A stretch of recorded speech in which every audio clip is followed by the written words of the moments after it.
Oi para você que nos acompanha aqui no YouTube de O Tempo. Este é mais um episódio do Café com Política. Desta vez aqui em Brasília, conversamos com o deputado federal Maurício do Vôlei do PL. Vamos falar sobre temas nacionais e também sobre a conjuntura política em Minas Gerais e os cenários para 2026. Seja bem-vindo, deputado. Obrigado, Lara. É um prazer receber vocês aqui no meu gabinete. Prazer levar informação importante, vocês fazerem esse trabalho que vocês estão fazendo para dar clareza ao nosso povo, principalmente nosso povo mineiro, que necessitam saber a verdade que está acontecendo aqui na Câmara e no Senado Federal. Deputado, não tem como começar essa entrevista de outra forma que não falando sobre a movimentação da oposição na semana passada, principalmente capitaneada pelo PL, pelo líder Sóstenes.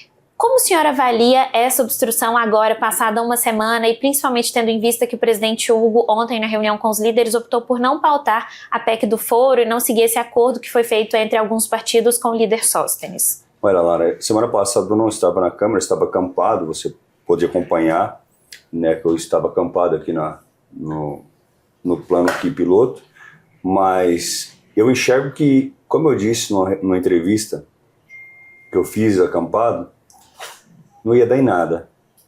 Muito pelo contrário, acho que a gente ia sair prejudicado nesse tipo de ação que nós fizemos aí a semana passada. Tanto que a negociação foi feita para pautar anistia, pautar o fim do foro privilegiado, e nada aconteceu até agora. Vamos ver hoje.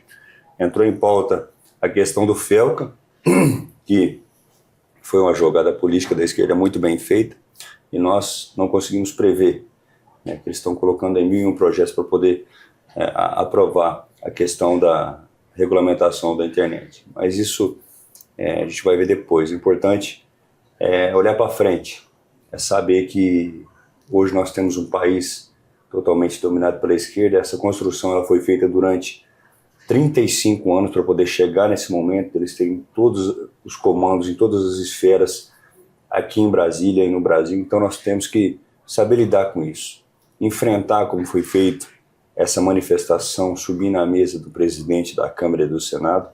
Acredito eu que não seja a melhor forma possível da gente conseguir esse objetivo.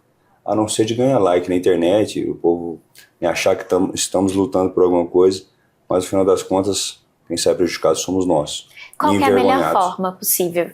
A melhor forma possível, eu dei a solução, é todos os deputados poderem acampar, saírem, fazer o acampamento e chamar o povo brasileiro para cá, para Brasília, parar o Brasil durante 15 dias.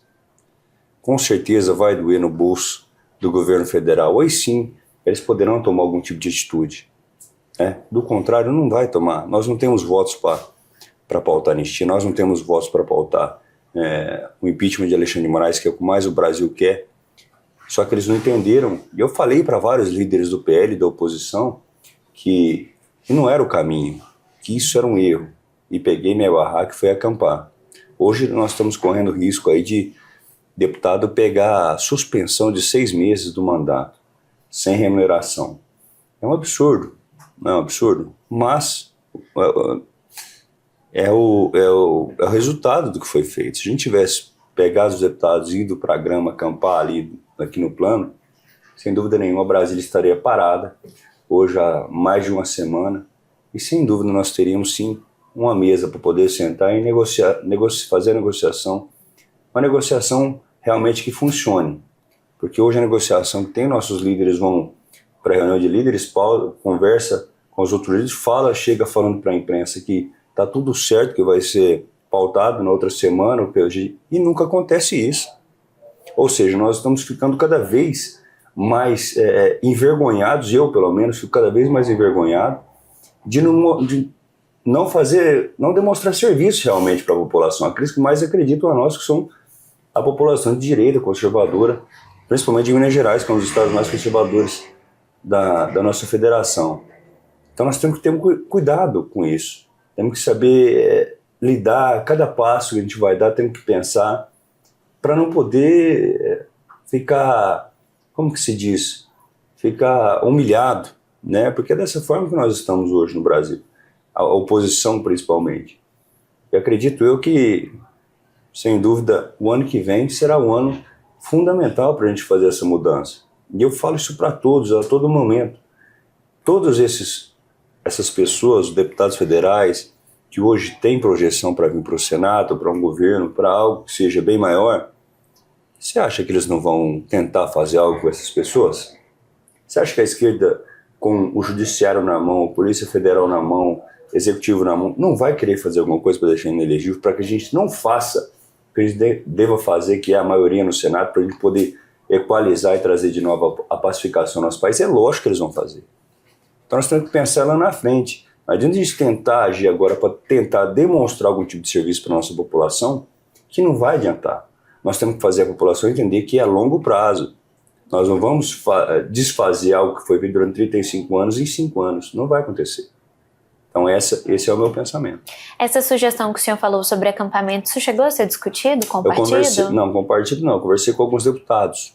Conversei com alguns deputados, mas eles já estavam em reunião na liderança, no líder Zucco, fazendo essa programação para poder acampar. Eu fiquei sabendo, eu falei, olha, eu não vou participar.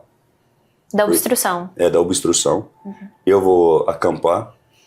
Peguei minha barraca, fui acampar. E eu falei, eu não concordo com isso que vocês estão fazendo, não é o caminho. Vocês estão pressionando de uma forma errada, não é a gente que tem que pressionar o presidente do Senado e nem o presidente da Câmara dos Deputados, não é nosso papel. Quem tem que pressionar é o povo. É o povo que tem que... Quem tem poder é o povo, gente. Nós não temos poder nem voto para nada aqui dentro dessa Câmara. Só que eles optaram por, mesmo assim, continuar.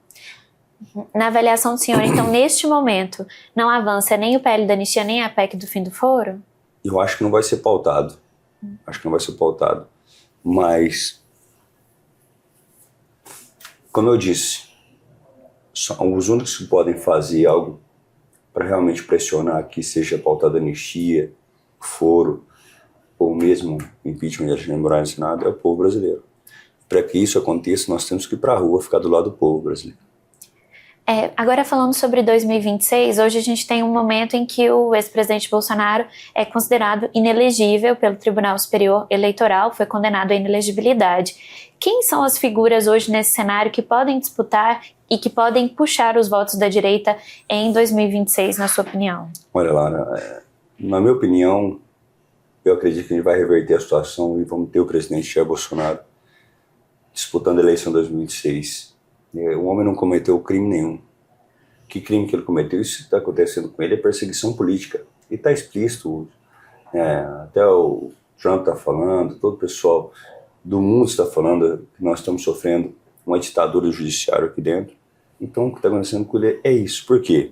Eles sabem que se o Bolsonaro for para a urna contra qualquer um que seja da esquerda, mesmo o Lula, que tem hoje o maior apoio popular no país, vai ser de lavada, não vai ter nem chance. Então eles vão tentar cercar ele de todas as formas, suponhando que ele não fique que ele não consiga disputar a eleição de 2026. Nós temos grandes nomes que ele construiu durante todo o mandato dele, né? A própria Michelle, o Tarcísio, temos o Zema em Minas Gerais, temos o Caiado em Goiás, que são forças bem importantes para a eleição 2026. Acredito eu, o próprio Ratinho, governador do Paraná também, vai ser união total ali, todos contra o PT. Porque o país não aguenta mais PT, o país não aguenta mais Lula. Então todas essas forças serão reunir um nome só para poder disputar a eleição ano que vem. Isso aí nós não temos dúvida nenhuma e lógico, quem o presidente Bolsonaro indicar caso ele não consiga disputar a eleição. Na opinião do senhor, entre esses nomes, o governador Romeu Zema tem estofo para competir, para sair e disputar uma eleição presidencial em 26? Claro que tem. Acredito que se ele tiver o apoio do Bolsonaro, qualquer um deles, dos nomes que eu falei, tem total possibilidade de disputar. Qualquer candidato que seja, a não ser que o Bolsonaro consiga disputar, o outro candidato que for o nome dele, já vai sair com cerca de 40 milhões de votos do Bolsonaro. O restante ele vai correr atrás, ou seja, ele sai com uma vantagem muito grande em cima dos outros candidatos, né? Uma coisa que não pode ter nesse momento, que nós estamos falando de um curto período de tempo, até as eleições de 2026, é vaidade. Nós não podemos ter um governador vaidoso, nós não podemos ter um senador vaidoso, nós não podemos ter um deputado vaidoso. Nós temos que unir. E é muito difícil, porque a direita, Lara, né? A direita, Lara, eu enxergo ela ainda uma criancinha, aprendendo a andar, aprendendo a falar, aprendendo as coisas da vida. E junto com isso vem um pouquinho de egoísmo, um pouquinho de só eu, você não, só eu. Então isso nós temos que deixar de lado.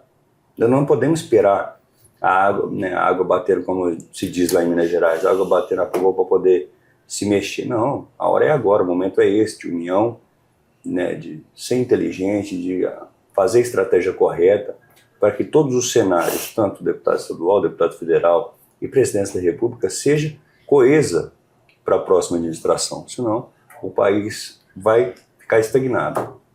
Hoje a gente já tem alguns pré-candidatos, por exemplo, o governador Caiado, o próprio governador Romeu Zema. Na opinião do senhor, então, o melhor seria já de cara, já para um primeiro turno, sair com uma frente ampla, escolhido um candidato já apoiado pelo presidente Bolsonaro? Sinceramente, eu acho que isso já tinha que ter sido feito. Acho que o Bolsonaro já tinha que ter mostrado quem são os candidatos dele, principalmente a Senado, em todo o país. Isso já tinha que ser construído. Porque deixar para a última hora pode ser um erro, né? Então essa construção já tinha que ter começado a ser feita. E sem dúvida nenhuma, o governador Romeu Zema tem uma aceitação muito grande por ele ser empresário, um homem correto, está fazendo um belo trabalho. Ele, o professor Matheus Simões, de Minas Gerais, tirou realmente o estado da anarquia que era na época do PT, que ele deixou, e hoje ele está investindo cada vez mais, pagando dívida com a União que tinha deixado para trás, ou seja, está colocando a casa em ordem.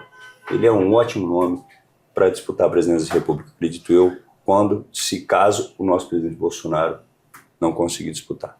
O senhor falou que já era o momento de terem sido indicados os candidatos ao Senado nos estados, e Minas Gerais é um desses cenários em que a gente tem uma disputa interna no partido para decidir quem vai ser, pelo menos, esse cabeça de chapa do PL, né? Temos nomes como Domingos Sávio, Eros Biondini, o próprio deputado Zé Vitor. Como é que está essa articulação? Quem o senhor acha que seria o candidato mais preparado? E o senhor acha que essa definição sai ainda este ano? Pois isso aí como todos nós estamos sofrendo. Por quê? Quando você tem um cabeça de chapa ao Senado, você tem que fazer toda a construção para aquele senador ser eleito. Ou seja, ele tem que trabalhar também as bases dele para que os deputados ajudem nas bases para que ele possa crescer. E isso já tinha que ser feito, já tinha que ter sido feito. Temos esses nomes aí, e qualquer nome, Lara, que o presidente Bolsonaro falar, a Lara é minha candidata a Senado no estado de Minas. Você está eleita de senadora. Todos os estados serão assim. Então, o que nós temos que fazer? Não correr o risco de perder uma Lara, um candidato a Senado que seja, em cada estado. Quando eu digo perder, pessoal, é ficar inelegível. É um STF arrumar uma pontinha que seja de qualquer coisa que seja e deixar esse candidato inelegível. Porque esse é o meu maior medo. É ele pegar. Talvez seja por isso que o Bolsonaro esteja demorando um pouco para poder revelar os nomes, para que eles não corram esse risco. Porque o STF ele vai perseguir esses candidatos do Bolsonaro à direita em todo o Brasil. Isso eu não tenho dúvida nenhuma. E agora falando em Minas Gerais, existe alguma conversa para o partido lançar um nome próprio para o governo do estado? Não, ainda não temos nenhuma articulação a respeito. Temos as pesquisas, né, o que está acontecendo no estado. Temos o Cleitinho que está na frente, na verdade o Nicolas está na frente, logo com o Cleitinho atrás. Acredito eu que tem que ser um dos dois, sinceramente falando, tem que ser um dos dois a candidatar. Um apoio ao Matheus Simões está descartado para o senhor? Não, o Matheus Simões ele é um bom político, né? Mas nós colocando assim de uma forma que alcance a todo o estado e uma visibilidade mais pró-povo, ele fica um pouco atrás dos outros nomes, que no caso é o Nicolas e o Cleitinho. Na verdade, o que eu penso disso, nós temos que fazer uma união, trazer o professor, trazer o Nicolas, trazer o Cleitinho, para a gente poder tirar da mão do PT. Nós não podemos separar agora ninguém, né? Traz um vice, coloca ali, faz uma construção bem feita para a gente poder disputar o governo. Nós temos nomes que estão correndo por trás ali, que querem, um deles é o Rodrigo Pacheco, o cara que foi votado porque o pessoal não queria votar na Dilma na época e foi um desastre para o nosso estado. Hoje não ganha nem mais para vereador, né? Tá lá com Lula, fazendo palanque pro Lula. É uma vergonha, realmente tenho vergonha desse senador que nós temos hoje aqui no Senado. Mas acredito eu que, como na esfera federal, no governo também tem que ser a mesma coisa, a união. É unir, é Cleitinho, Nicolas, professor, o próprio Romeu Zema está junto para essa construção, Marcelo Aro também, que está vindo, né, para o Senado também, que é um nome para o Senado. Então nós temos que ser unidos. A vaidade agora seria a pior coisa que poderia acontecer na nossa caminhada para organizar o nosso país. Claro, porque eu acredito que o nosso país ele tem jeito. Nosso país é uma máquina muito forte. A partir do momento que a gente tirar esses sanguessugas que estão aqui nos estados também, o Brasil não vai caminhar, não, ele vai correr a passos largos para um futuro, sem dúvida nenhuma, próspero e feliz para todos os brasileiros. O senhor falou sobre Nicolas no governo. Existe uma avaliação de que seria ruim para o partido ter o Nicolas como candidato ao governo, principalmente porque ele puxa muitos votos, né, principalmente tendo em vista esse contexto da eleição de 2026. O senhor concorda com essa avaliação? Eu concordo, sem dúvida nenhuma. Ficaremos desfalcados de deputados federais, mas teremos um excelente governador no estado. Né? Tem que ver, quem decide isso é o Valdemar e o nosso presidente Jair Bolsonaro, eles que definem quem serão os candidatos a governo, a Senado do partido PL. De cara, hoje a melhor opção para o senhor é Cleitinho? Não sei. Dos nomes colocados? Não, eu não sei, eu acredito na união. Acredito na união que tem que ser quem for definido, quem for escolhido para ser o candidato a governador, independente de quem seja, tem que ser um candidato que nos represente, que seja um candidato que não represente só a direita, represente o povo. Né? Nós não podemos mais entregar para a esquerda. Durante a história nós perdemos muitas eleições justamente por conta disso. A esquerda ela vinha só com um candidato e nós vínhamos com 2, 3 candidatos, entregava, rachava os votos e entregava de bandeja para eles. A história já disse, a esquerda é para destruir, a direita é para construir. Então que nós tenhamos aí um governador de direita para os próximos 4 anos, sem dúvida nenhuma, e eu irei trabalhar arduamente para que isso aconteça. Durante algum tempo, o ex-presidente Bolsonaro e também algumas outras lideranças da direita defenderam que fossem feitas chapas puro sangue do PL como extrema oposição para esses cargos. Hoje o senhor acha que é mais viável manter essa linha de pensamento ou, por exemplo, se aliar a União Brasil, a um PP? Sem dúvida, Lara. Isso já tinha que ter sido feito. Trazer, né, esse pessoal do centro para perto da gente. Esse negócio de extremo-direito não existe no meu ponto de vista. Existe o certo, né, o candidato que é certo. A própria eleição de Belo Horizonte aconteceu isso exatamente. Eu reuni com o Bruno Engler, com os seus, falei, nós temos que construir, nós precisamos trazer esse pessoal para perto da gente que nós vamos bater a eleição. Não, nós não precisamos, nós temos o nosso modo de trabalhar. Eu falei, não é assim, a política, nós estamos entrando agora na política, a política nós temos que trazer para depois ir vendo o espaço que vai ser ocupado. A direita ela tem que fazer isso, o próprio Jair Bolsonaro já sinalizou que isso tem que ser feito, essa construção, o próprio Kassab agora já está mais perto da gente, então tem que ser feito. Não porque o governo Lula está sendo um desastre e está tendo uma rejeição imensa, não, porque é o lado correto, é o lado que o Brasil precisa caminhar, e tendo a direita e o centro-direita do mesmo lado, acabou para a esquerda.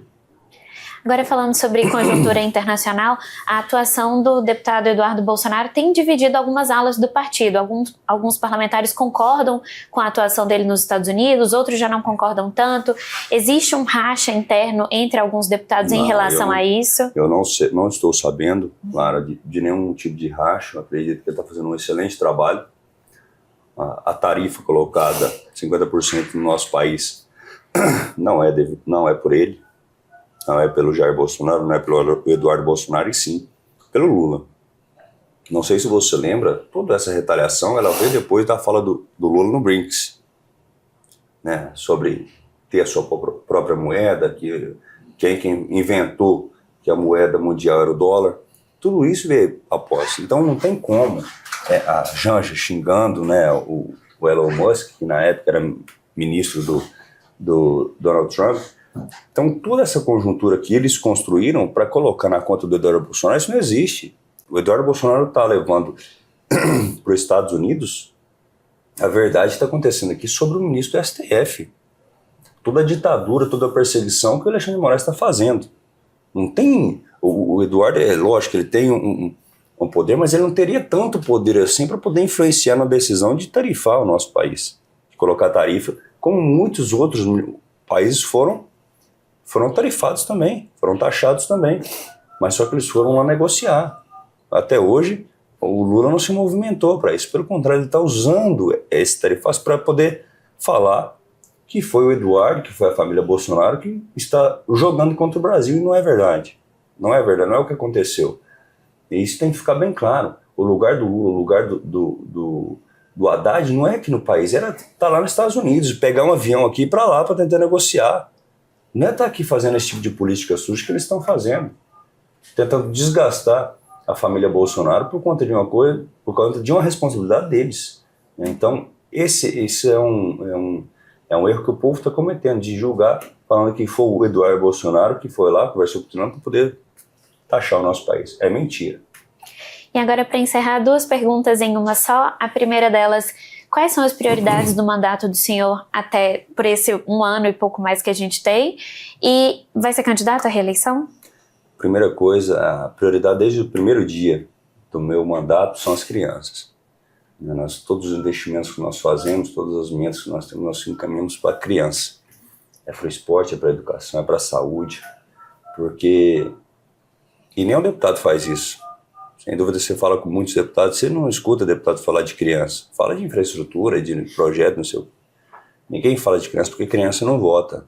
Claro, a criança não vai lá na urna durante as eleições para colocar o seu número lá e ver o seu retrato, não.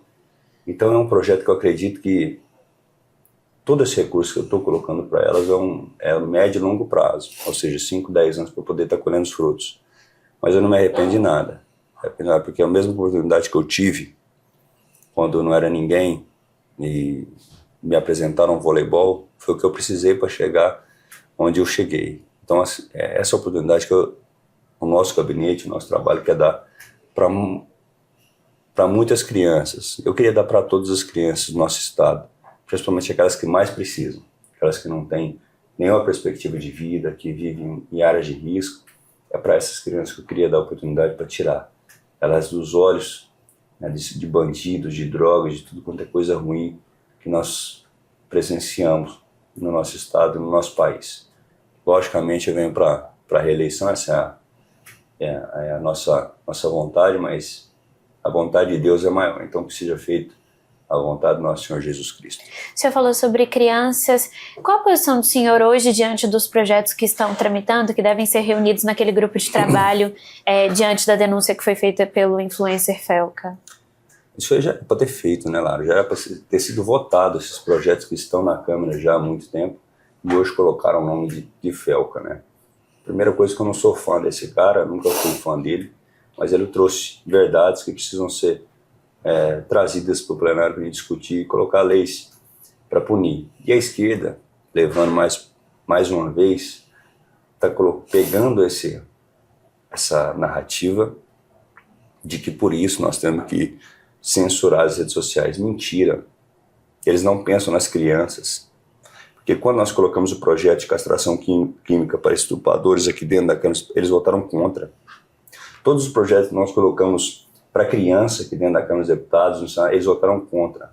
Então eles estão pegando essa narrativa e trazendo para que precisamos regulamentar as redes sociais para que isso não aconteça. É mentira, são canalhas. São canalhas. Nós precisamos sim ter leis rígidas para esse tipo de coisa, né, para pedófilos. Precisamos ter castração, medidas radicais. Não dá mais para... não, ele é pedófilo, mas ele está doente, nós temos que levar ele... Que clínica? O cara desse tem que meter ele na cadeia. Põe na cadeia e castrar ele, para nunca mais ele fazer isso. Porque você imagina, você pega um cara desse, você põe numa clínica, que ele é doente, aí você põe na sociedade, o que ele vai fazer de novo com outra pessoa? Se for com um filho seu, uma filha seu, um filho meu, não tem mais chance, sem dúvida nenhuma, a gente colocar. O presidente Hugo Mota irá colocar em pauta esse projeto hoje. Vamos sair com a grande vitória aqui, a proteção para nossas crianças no país. O senhor acha que dá para separar esse debate de sexualização de crianças na internet da regulação das redes? Não, a primeira coisa que eu acho é o seguinte, essa parte de internet, quem tem que cuidar disso são os pais. É o pai que não tem que dar telefone para a criança, é o pai, hoje em dia você tem aplicativo no telefone, tablet ou computador, que você bloqueia as coisas que você não quer que seu filho veja. Então esse é o papel dos pais. Agora você quer regulamentar a internet, eles querem regulamentar a internet para poder acabar com a direita, porque a única coisa que a direita tem hoje domínio é da internet. Então eles pegam isso como prerrogativo para poder acabar com a direita. Então não vão permitir. Uma coisa, eu sempre falei, a educação dos filhos é dos pais. A liberdade dos filhos é dos pais. Um filho seu pega um tablet para ver qualquer desenho que seja, você tem que ir lá ver. Você tem que colocar lá as coisas que ele não deve assistir. Hoje tem programação para isso no telefone, tem a lei da internet que proíbe esse tipo de coisa dentro da internet, mas infelizmente ainda há espaço, nós temos que ficar atentos a isso. Mas calar a voz do povo, porque hoje você silenciar a internet, você dar voz para os grandes comunicadores, que vocês sabem quem são, a Rede Globo, que prestam desserviço à sociedade, e é isso que eles querem. Eles querem mais uma vez que a Rede Globo fica só a Rede Globo dentro da casa das pessoas para levar desinformação, levar propaganda de governo e elevar o nome do Lula. É isso que eles querem, a gente não vai permitir. Obrigada, deputado. Obrigado, Lara. Seja sempre bem-vinda. Muito obrigada. Você e seu câmara, que eu esqueci o nome dele. Kiko. O Kiko, muito obrigado por terem vindo. Agora, da próxima vez vocês voltarem, traz um cafezinho pra gente aí de presente, viu? Pode deixar.